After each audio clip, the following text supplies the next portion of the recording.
chance to build a school, call it the Kevin Fields charter school, the KFC school. Okay, the KFC school. What foundation would you lay, and what classes would you have in it, and how would you build an administration? Okay, well, to give you a little background before I answer that, I was on several accreditation teams where we would go into private schools and basically tell them where they could strengthen their school and what their strengths already were. So I had a background in how you run a school, how you start a school, plus I had done it for 11 years. So here's what I'd do. If I were headmaster, I would hire an administrative team around me that were gifted and passionate about what they were doing. Then I would go out and find the greatest teachers on earth, because that's really how you build a school. You get great teachers. Then I would pay them what they're worthy of being paid. Teachers are still not paid enough. I mean, they're the ones that are forming the culture, our future culture in society, and yet we pay them. It's almost miserable what some private school teachers get paid. They do the best they can, but there's got to be, I mean, teachers need to be paid more, just simple. I don't know how it can be done, but they need to be paid more. Then I would have a strong admissions process and policies that, and again, I don't want to use the word weed out, that would bring people in that fit our culture. Because it only takes, you know, the old saying, one bad apple spoils the whole bunch, and that's a true statement or a true thought. And so I would be very careful about who we allowed to come to our school, because we want to help those who want to be helped. If a student doesn't want to be at our school and they don't want to follow our policies, our uniform policies, etc., then they don't need to be there. There's a school that will fit them, but it doesn't necessarily have to be our school. And so those are some of the things I would do. I would have very clear policies. I'd have it, and I've done these things. The things I'm talking about are things that I've done. I had an evaluation tool for every single person on my staff, and I gave it to them at the beginning of the year.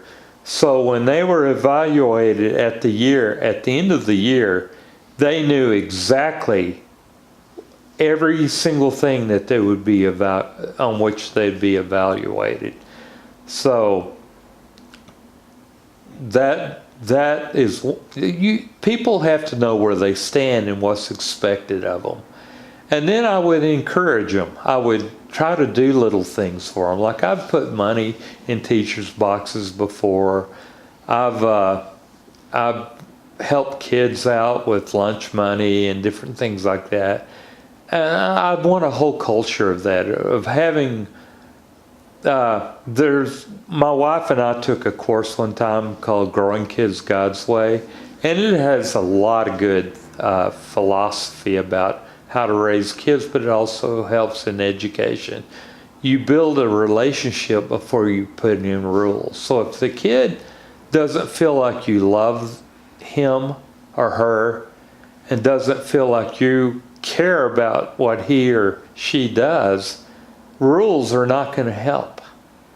So you build relationships. Like when I taught, I gave very few detentions because I didn't have to, because the kids knew how I felt about them. And so when I did have to get on to them, most of the time there's not a lot of histrionics or whatever. And so I would bring in teachers and administration that absolutely loved kids. I've never been able to figure out why someone would be a teacher and not like kids. Well, that one English teacher I talked about earlier, she acted like she didn't like kids or anybody else. And so, and she's not alive now, so Yeah, I don't want to I'd never name a name, but you have to have a staff that loves kids. And then you have to have a staff that knows how to get along with each other and that has some give and take between each other. And also you have to, a leader has to build in opportunities to build a family-like atmosphere. At our school right now, for instance, we just did a school-wide video including our maintenance man, our administrators, our students, our coaches, teachers, everybody. And we did about a 6-minute video that's a Christmas special, and it's really neat. And that builds relationships with the kids because they know we like to have fun. We're not there looking to get somebody or to fail somebody. And I believe I failed very few people in my career, and the reason wasn't because I was a softie, it's because I would go the extra mile to help them pass and gave them many opportunities because I wasn't a great student. I had a rough home life, very unstable home life, and so I needed help when I was in school. So I have the tendency, like I said earlier, to be a champion of the underdog, and so I want teachers that feel that same way. So those are some of the things I do in building a school. Okay. What's that ring all about? Well, I've coached over 30 years, and I've been really close to state championship many times. I've been on staffs that won. And on this one, I was headmaster in Rockwall at Heritage Christian Academy. And the coaches allowed me to stand on the sideline even when I wasn't at practice. And so for 2 years in a row, we went to the state championship. And these are the only years in the history of that school that they won a state championship. The first year we should have won, we had an 8-0 halftime lead and lost. The second year we blew everybody out. No one got close to us. We were 14-0, and it's my only state championship ring. But I've missed other ones by just a hair, but we don't have time to go into all those stories. But I've been very close to other state championships because I've been part of good groups, good coaching groups. Now, for anybody considering going into education, what advice would you give to them? For any kids or anybody who just wants to change their job? First of all, I would ask you, do you have a passion and temperament and gifting of teaching or for teaching? Because if you don't have that, you're going to be miserable. Like, for instance, I didn't enjoy teaching that much. I taught so I could coach. But I did enjoy students, and that's what got me through teaching, is that I enjoyed students. You have to realize you're not going to get rich in most cases, that you're going to deal with students that don't don't care about education in many cases. For instance, I taught 2 AP classes, advanced placement, at charter schools.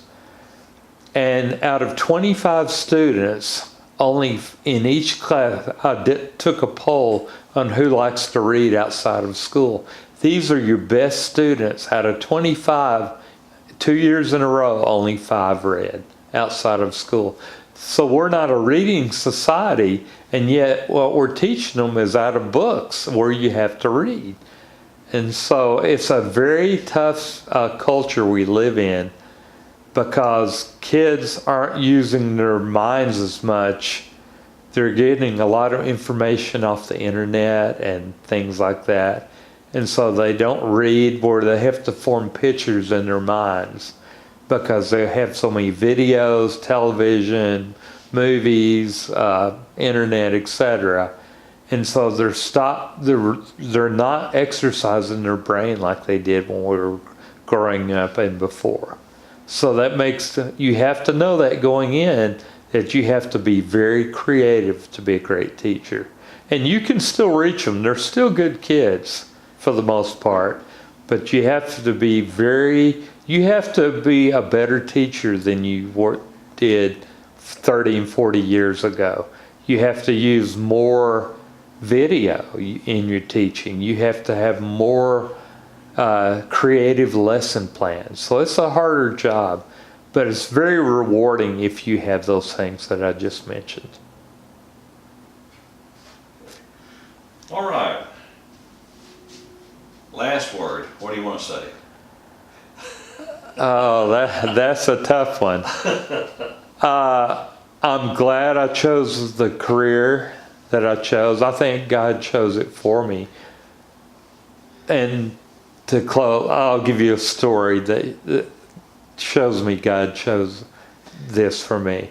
My last year I was in an education class, and they sent a board around with a sign-up sheet.